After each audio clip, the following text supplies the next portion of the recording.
All right, welcome back to the Perpetual Traffic podcast.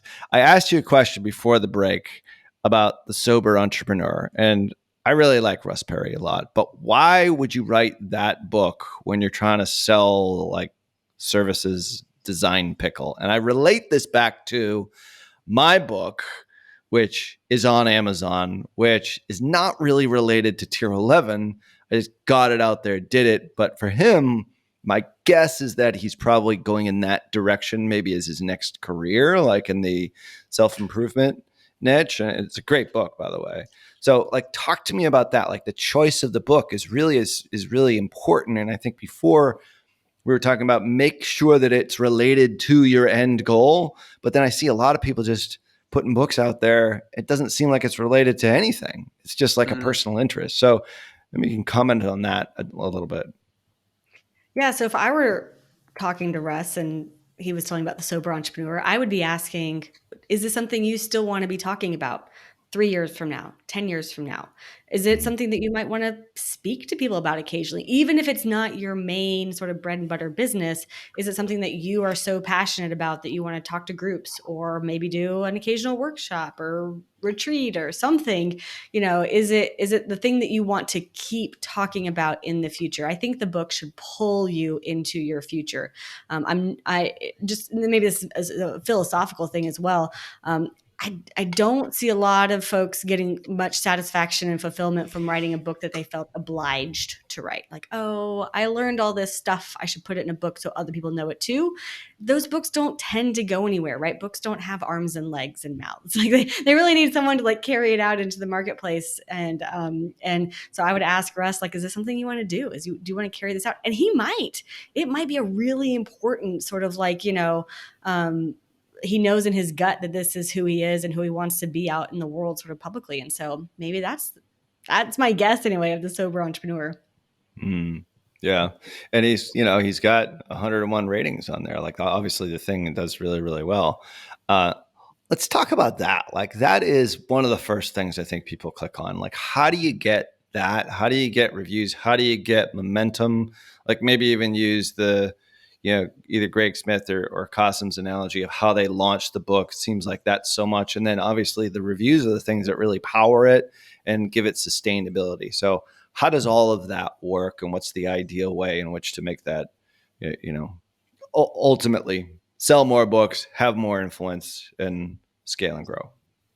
Yeah. So if we want to use that Amazon traffic productively, we got to get the click. So when someone sees our book, they're scrolling through, they searched for something, or they're browsing another book page. When they see our book cover, we want to get the click. And so that, optimizing for that first click is really about the cover and the title and the subtitle. And a lot of people don't realize that the title and the subtitle have equal weight in like even the visual of Amazon. If we go look at Amazon right now and you're scrolling through that feed where people have searched, or they're scrolling through the browsing bars, those horizontal browsing bars, the font size literally is the same for the main title and the subtitle. So use that space effectively, because that's where people who are browsing, they're going to decide whether or not to click based on that title, subtitle, and then the reviews.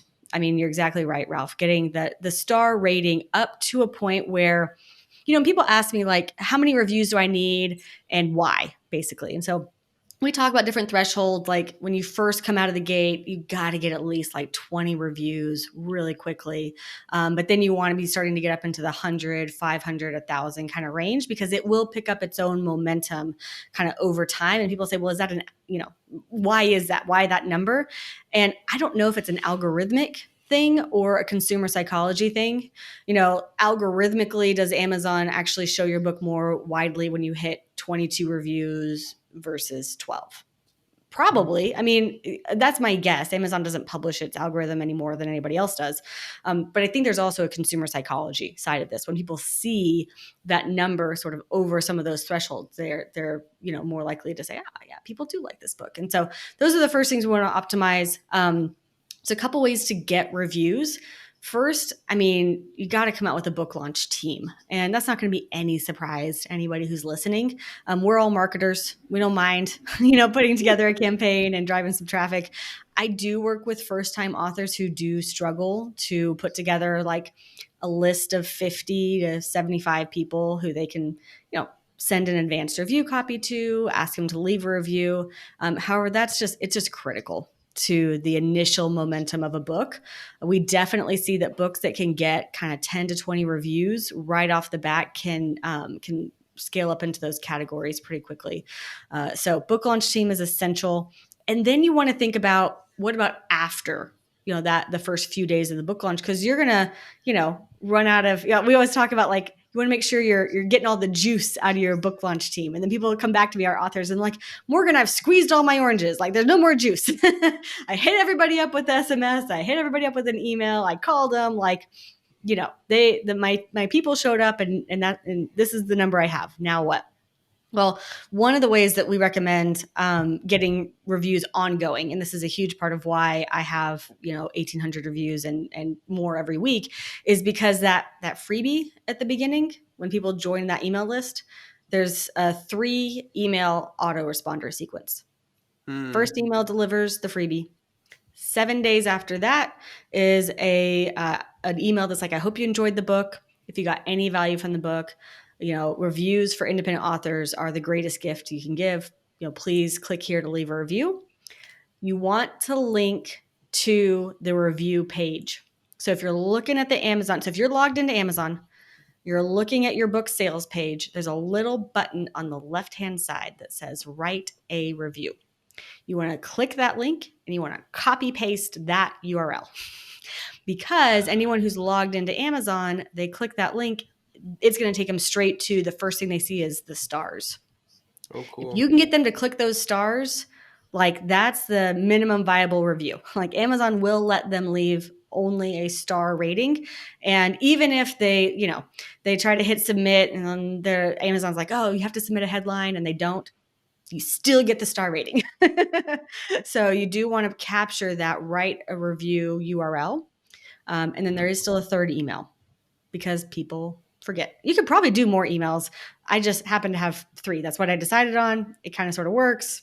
And so I left it at 3. But that third one goes out 21 days after the first one. And it just says, hey, hope you had time, now to finish reading the book. And, again, as an independent author, the biggest favor I could possibly ask you is to leave a review for me on Amazon so I can help get the word out. And so that really and truly, for not only for me personally, but for every author that we publish, when we set this up, they get reviews ongoing. It's not, a tidal wave or a tsunami of reviews. However, it is like over time, every single time you promote the book in any venue, whether you're on stage, on a podcast, even when you do a book funnel. That's the craziest thing. Every time I, increase ad spend on my book funnel, I get more sales from Amazon and more reviews on Amazon. So everything, as long as you have that little autoresponder sequence in there, you will get more reviews every time you promote your book.